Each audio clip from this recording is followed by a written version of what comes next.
يا زهور الروض ميدي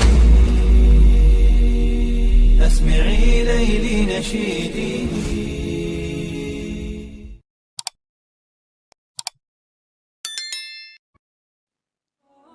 Assalamualaikum warahmatullahi wabarakatuh.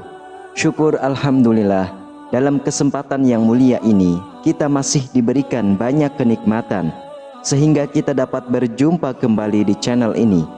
Marilah kita senantiasa bersolawat serta salam kepada junjungan kita semua, yaitu baginda Nabi Muhammad sallallahu alaihi wasallam.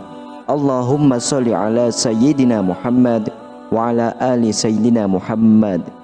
Doa dan harapan saya, semoga sahabatku semuanya selalu diberikan kesehatan, diampuni dosa-dosanya, dikabulkan segala doa dan hajatnya, serta dilapangkan rezekinya oleh Allah Subhanahu wa Ta'ala. Amin ya Rabbal Alamin. Sahabatku yang dirahmati oleh Allah Subhanahu wa Ta'ala, setiap makhluk di dunia ini telah dijamin rezekinya oleh Allah Subhanahu wa Ta'ala. Namun dalam kehidupan sehari-hari, seringkali tanpa disadari kita melakukan tindakan yang dapat menghalangi datangnya rezeki. Jika ada di antara kita yang terlibat dalam hal semacam itu, maka segeralah tinggalkan dan bertaubatlah kepada Allah Subhanahu wa Ta'ala. Kadang-kadang kita juga merasa tidak puas dengan rezeki yang diterima dan seringkali merasa ada hambatan dalam memperolehnya, meskipun kita telah berusaha dan berdoa dengan sungguh-sungguh. Nyatanya ada beberapa kesalahan yang kita lakukan yang menjadi penyebab terhambatnya rezeki kita. Lalu, apa saja penyebab utama yang dapat menghambat rezeki? Bagaimana cara menghindarinya? Simak video ini sampai selesai. Yang pertama adalah lalai dalam urusan ibadah. Sahabatku, bagaimana mungkin kita mengharapkan rezeki yang berlimpah jika kita masih lalai dalam menjalankan perintah Allah? Kita seringkali tidak memberikan prioritas kepada kewajiban kita terhadapnya, menunda-nunda urusan ibadah. Padahal kita tidak pernah tahu apakah amalan kita diterima atau tidak. Semoga kita tidak lalai dalam beribadah kepadanya, tetapi selalu bersyukur dan memanfaatkan nikmat yang Allah berikan dengan ketakwaan dan ketaatan. Melaksanakan amalan-amalan sunnah juga tidak boleh dianggap remeh, karena itu merupakan bentuk kecintaan kita kepada Nabi besar Rasulullah sallallahu alaihi wasallam dan memiliki keutamaan di sisi Allah Subhanahu wa Ta'ala. Yang kedua, belum menyelesaikan hutang dan dendam terhadap orang lain. Selanjutnya, kesalahan yang dapat menghalangi datangnya rezeki adalah menunda pelunasan hutang. Terkadang kita meminjam uang dari orang lain namun lupa untuk mengembalikannya. Oleh karena itu, mari kita perhatikan apakah kita memiliki hutang kepada orang lain. Ayat-ayat dalam Al-Quran tentang hutang dan piutang menjadi salah satu topik yang banyak dibahas. Selain itu, dendam terhadap orang lain juga dapat menghambat datangnya rizki. Dendam adalah sifat yang sangat tidak baik, dan jika kita terus menyimpannya dalam hati, itu tidak baik.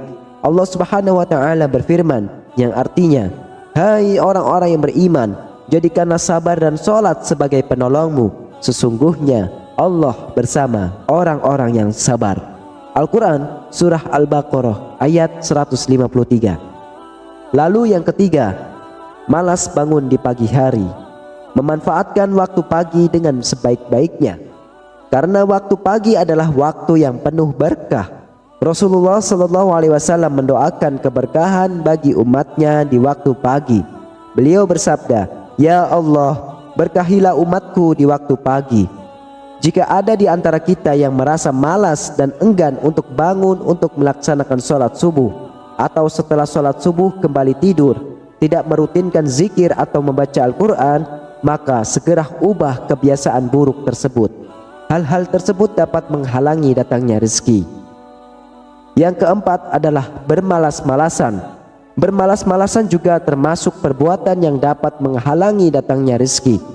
Mengundur-undur waktu untuk melaksanakan sholat juga merupakan bentuk dari bermalas-malasan. Suatu ketika Imam Ahmad rahimahullah pernah ditanya mengenai status seseorang yang hanya duduk di rumah atau hanya berdiam di masjid.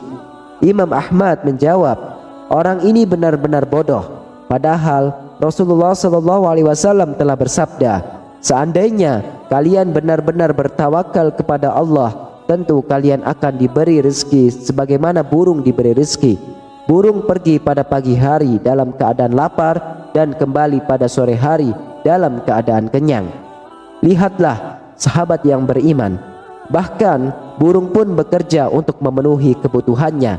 Maka kita juga harus mengambil rezeki dengan ikhtiar dan bertawakal kepada Allah Subhanahu wa taala. Yang kelima adalah berbuat dosa. Rezeki akan terhalang akibat melakukan berbagai bentuk perbuatan dosa.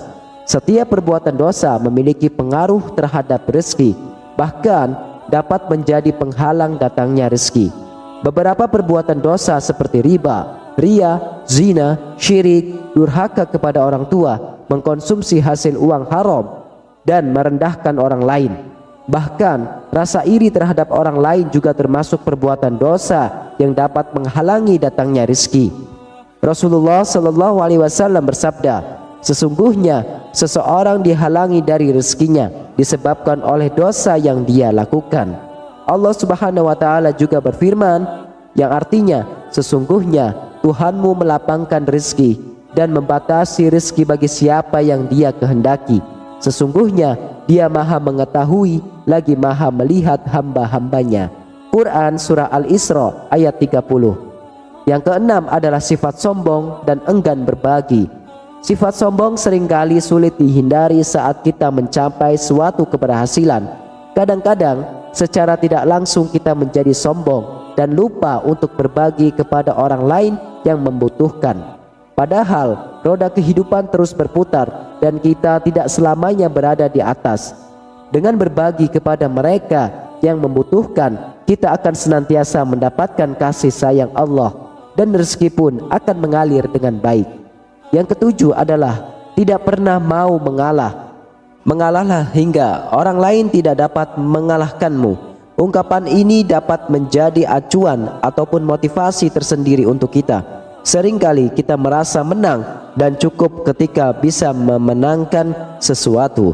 Padahal tidak semua perkara harus dimenangkan.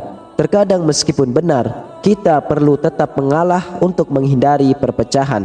Dahsyatnya, mengalah pun juga dijadikan surga oleh Allah Subhanahu wa taala.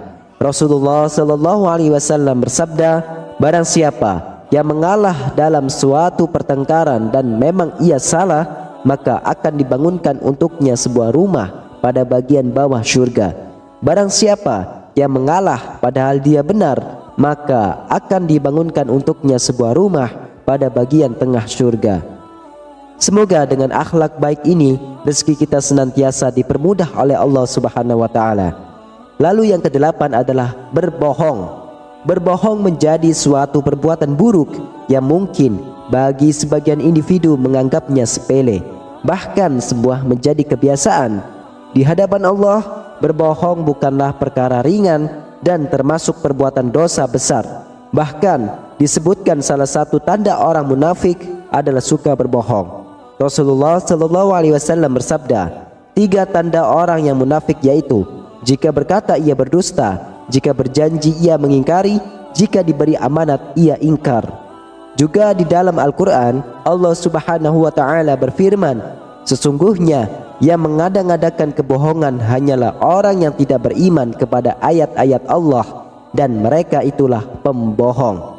Quran Surah An-Nahl ayat 105. Kemudian yang kesembilan adalah gemar berbuat curang, berkhianat dan menipu. Perbuatan curang, berkhianat dan menipu dapat menghambat rezeki dan semakin membuat sempit kehidupan kita.